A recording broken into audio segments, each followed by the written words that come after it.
बोलो जयकारा बोल मेरे श्री गुरु महाराज की जय। सभी गुरुमुख प्रेमियों से सब प्रेम जय सच्चिदानंद। संतों महापुरुषों का जो संसार में आने का मिशन होता है वो केवल हम जीवों की भलाई के लिए होता है। जहाँ भी श्री गुरु महाराज जी कृपा करते हैं, जहाँ भी जाते हैं, कोई ना कोई ऐसे राज होते हैं रूहानी जो वो स्वयं आप जानते हैं और किसी न किसी रूप में किसी न किसी को जरिया बनाकर एक लीला रचा देते हैं। उसके द्वारा ढेर सारे गुरुमुख प्रेमियों को एक तरीका सिखा देते हैं, एक ज्ञान की रोशनी उस माध्यम से, लीला के माध्यम से, प्रवचनों के माध्यम से हर घट में जो उनके संपर्क में हैं रोशनी भर देते हैं। संपर्क में आए बिना ये संभव नहीं है, लेकिन फिर भी श्री गुरु महाराज जी का उद्देश्य यही होता है हर पल हर घड़ी कि जो जैसा भी जुड़ा हुआ है वो पक्का जुड़ जाए, उसको पूरा पूरा लाभ मिले। ये तो अब हमारे ऊपर निर्भर करता है कि हम किस तरह जुड़े हुए हैं, लेकिन जैसे भी जुड़े हैं हम उस जुड़ाव को मजबूती दे सकते हैं। उस जो हमने चरण शरण ग्रहण की है उसको एक रंग दे सकते हैं, गहराई दे सकते हैं और उस जुड़ाव को पूरा पूरा रूहानी बना सकते हैं। श्री पंचम पातशाही गुरु महाराज जी का समय था कि श्री गुरु महाराज जी एक जगह पधारे, कृपा की कि जहाँ एक नया आश्रम निर्माण हुआ था कुटिया का, तो शहर में कृपा की उस आश्रम में पधारे। मुहूर्त के लिए श्री गुरु महाराज जी ने मुहूर्त भी किया और जितने कमरे वहाँ बने हुए थे, निर्माण हुआ था, सभी रूम में कमरों में जाकर श्री गुरु महाराज जी ने चरण छुआए, कृपा की। और इसी तरह श्री गुरु महाराज जी जहाँ भी कृपा करते हैं तो अच्छे से सभी गुरुमुख प्रेमियों को, महात्मा जनों को साथ लेकर वहाँ प्रवचन भी होते रहते हैं और अपने गुरुमुख प्रेमियों का हालचाल भी पूछते रहते हैं। और वहाँ जिन जिन की सेवा होती है उस आश्रम में, कुटिया में, जहाँ श्री गुरु महाराज जी पधारे हैं वहाँ पर जिनकी भी सेवा होती है, ड्यूटी होती है, उन सबको खुश करना, प्रसन्न करना, उनके हालचाल पूछना, उन पर असीम कृपा करना, ये श्री गुरु महाराज जी की मौज रहती है। और श्री गुरु महाराज जी भी गुरुमुख प्रेमियों को प्रसन्न करने में ही प्रसन्न रहते हैं। हम अभी नित्य प्रति श्री हुजूर सतगुरु दाता दीन दयाल जी महाराज जी छठी पातशाही गुरु महाराज जी के मुखारविंद से नित्य प्रति सुनते हैं। जब भी आप प्रवचन फरमाते हैं पहले यही शब्द होता है कि आप सब गुरुमुख खुश हैं, प्रसन्न हैं। अगर आप खुश हैं, प्रसन्न हैं तो आपकी खुशी और प्रसन्नता को देखकर हमें भी बहुत प्रसन्नता हो रही है। तो उस वक़्त गुरुमुख प्रेमियों का हमारा दिल गदगद हो जाता है, खुशी से फूला नहीं समाता कि जिस भगवान को, जिस रब को, जिस खुदा को प्राप्त करने के लिए सदियों तक इंसान लगे रहते हैं, वही भगवान, वही रब, खुदा, परमेश्वर, परम पिता कितने सरल शब्दों में अपने सेवकों का हाल पूछते हैं। इससे बढ़कर खुशी दुनिया में कोई और हो नहीं सकती। श्री गुरु महाराज जी पंचम पातशाही जी वहाँ आश्रम में जो सभी कमरों में हर तरफ कृपा फरमा रहे थे, तो रसोई के अंदर भी श्री गुरु महाराज ने कृपा फरमाई।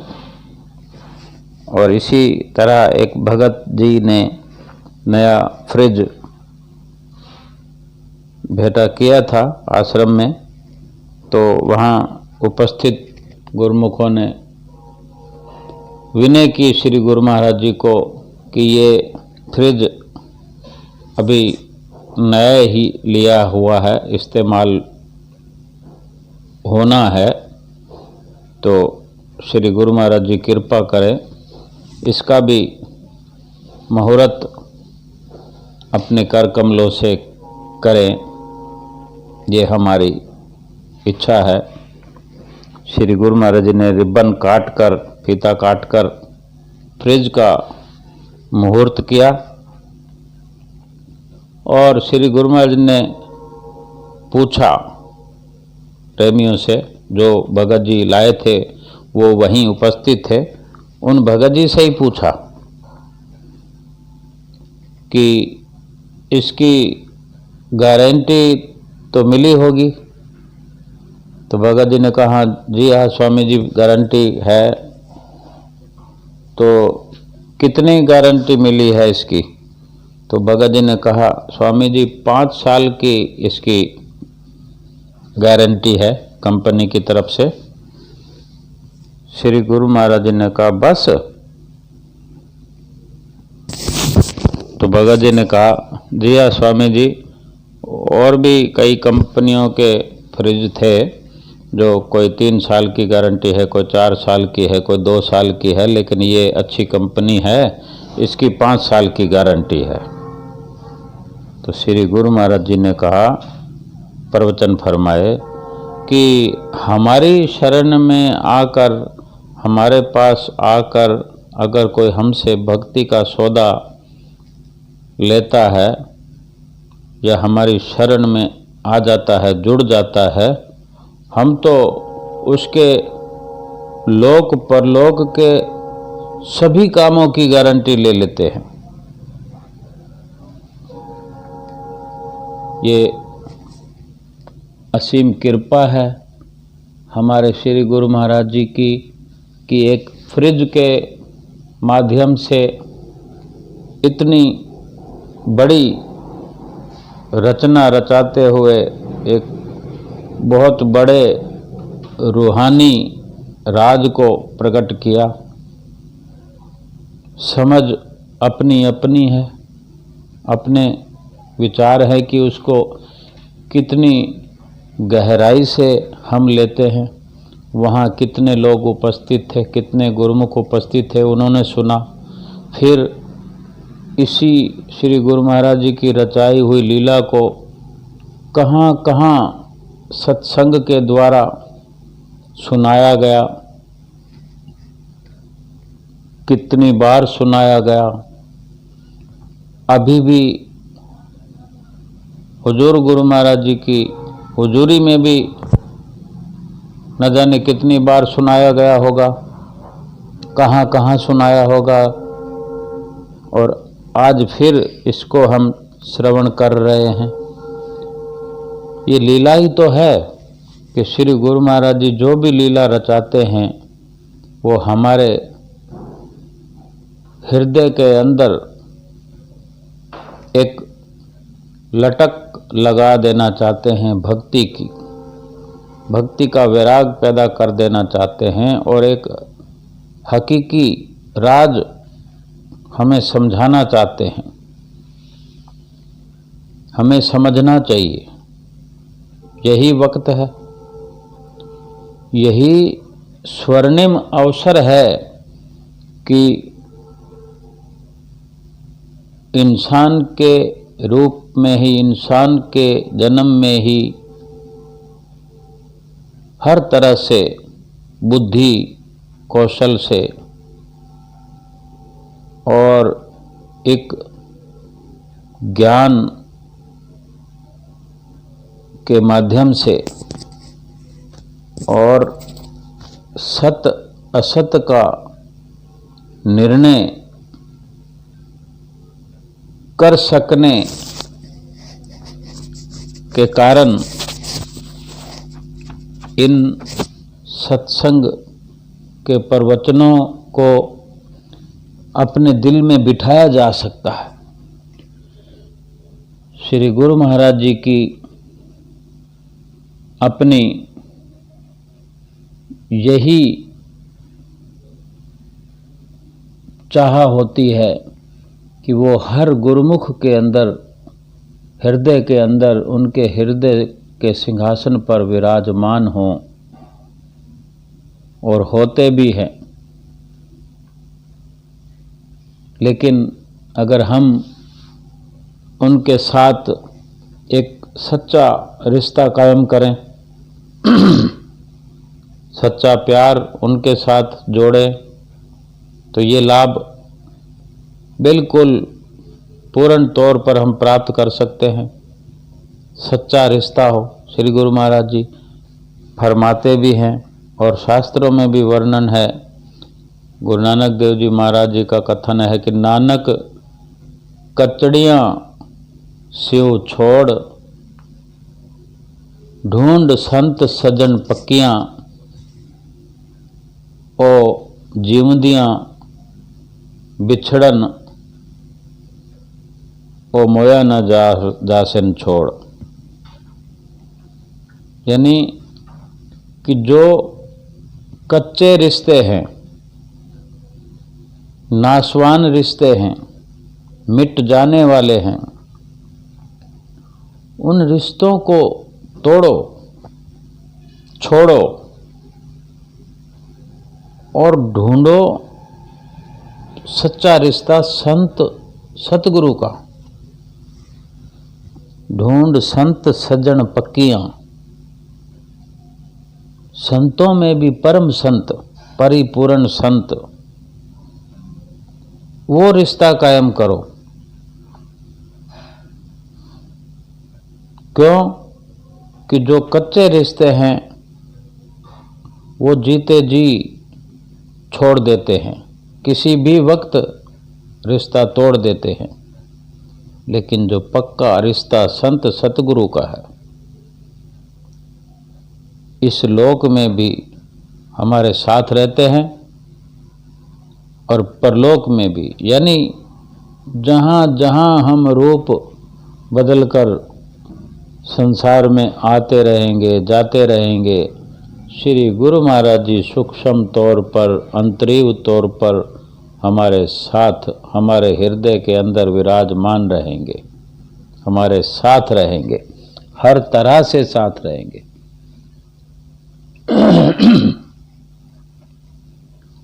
और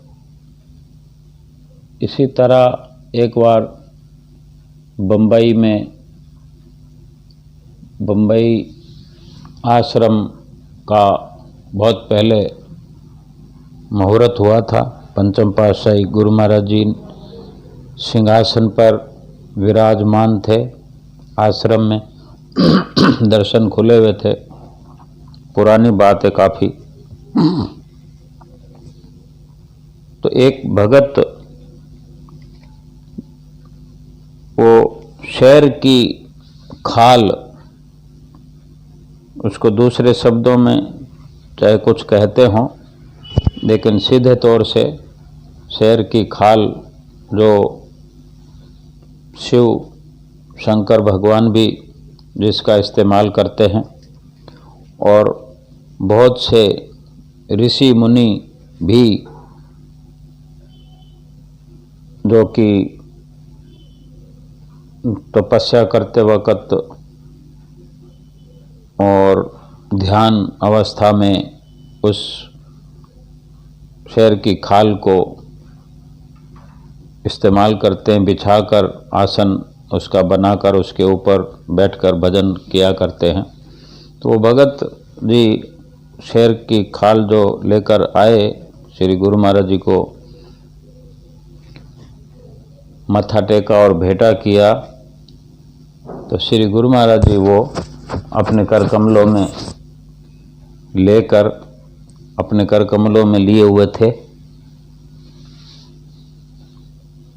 और चारों तरफ दृष्टि डाल रहे थे, जैसे किसी को दृष्टि डालते हुए ढूंढ रहे हों किसी विशेष चेहरे को जिस पर कृपा करना चाहते हों। कोई गुरमुख प्यारा किसी भावना में हो, किस तरह अपने प्रभु से जुड़ाव में हो। जुड़ाव के बिना तो संभव नहीं होता, और कौन कितना जुड़ा हुआ है हम नहीं अंदाज़ा लगा सकते, नहीं बता सकते। ये तो स्वयं प्रभु जानता है या सेवक का दिल जानता है। सेवक को भी पता नहीं लगता। सेवक तो हम सभी हैं। हम सभी मन में समझते हो कि हम अनन्य सेवक हैं, लेकिन इसकी सच्चाई तो स्वयं हमारे श्री गुरु महाराज जी वही जानते हैं। तो श्री गुरु महाराज जी ने चारों तरफ दृष्टि डालते हुए एक भगत जी को बुलाया अपने पास। कुछ उनका नाम था, तो उनको बुलाकर कहा, ऋषि शब्द से संबोधित किया उनको कि तुम ऋषि हो, जैसे ऋषि मुनियों का नाम होता है। श्री गुरु महाराज जी की मौज है, कुछ भी किसी को वचन कर सकते हैं। आप जानते हैं, अब हम सेवक नहीं समझ पाते कि श्री गुरु महाराज जी ने कब, किस वक़्त, किस तरह हमें किस नाम से नवाजा, वो किस वक़्त की बात कर रहे हैं हम अपनी बुद्धि से नहीं समझ पाते। जब तक श्री गुरु महाराज जी खुद हमें जतलाना ना चाहें, जब तक हम नहीं जान सकते। जब वो जनाते हैं जभी हम जान पाते हैं। जो कुछ भी हम हैं या हम बनना चाहते हैं, जब उनकी कृपा हो तभी वो सब होता है। लेकिन हमें अपनी शुभ भावना को, सुंदर भावना को हर वक्त उजागर करते रहना चाहिए, शुद्ध भावना को बढ़ाते रहना चाहिए। तो श्री गुरु महाराज जी ने उससे फरमाया कि तू ऋषि है ना, ये ले और इसके ऊपर बैठकर सुमरन किया कर। वो नतमस्तक होकर प्रसन्न मुद्रा में, जैसे कि लाखों लाख शुक्राना अपने प्रभु श्री गुरु महाराज जी का कर रहा हो, और वो उपहार उसने लेकर गदगद कंठ से खुशी मनाई। और उसके बाद नित्य प्रति बिना नागा सुमरन करने में लग गए। तो यही संदेश, वही संदेश कि श्री गुरु महाराज जी तो किसी न किसी तरीके से हम तक ये संदेश देना चाहते हैं कि हम सुमिरन करें, हम भजन करें, और किसी माध्यम से हम तक संदेश पहुंचा देते, तो हमको श्री गुरु महाराज जी का संदेशा हर वक्त याद करते हुए कि अगर हमारा उनसे जुड़ाव है तो केवल एक बात याद रखनी है कि श्री गुरु महाराज जी का आज्ञा पालन करते हुए और अधिक से अधिक सुमिरन करते हुए उनकी प्रसन्नता को प्राप्त किया जा सकता है और करना है। बोलो जयकारा बोल मेरे श्री गुरु महाराज की जय।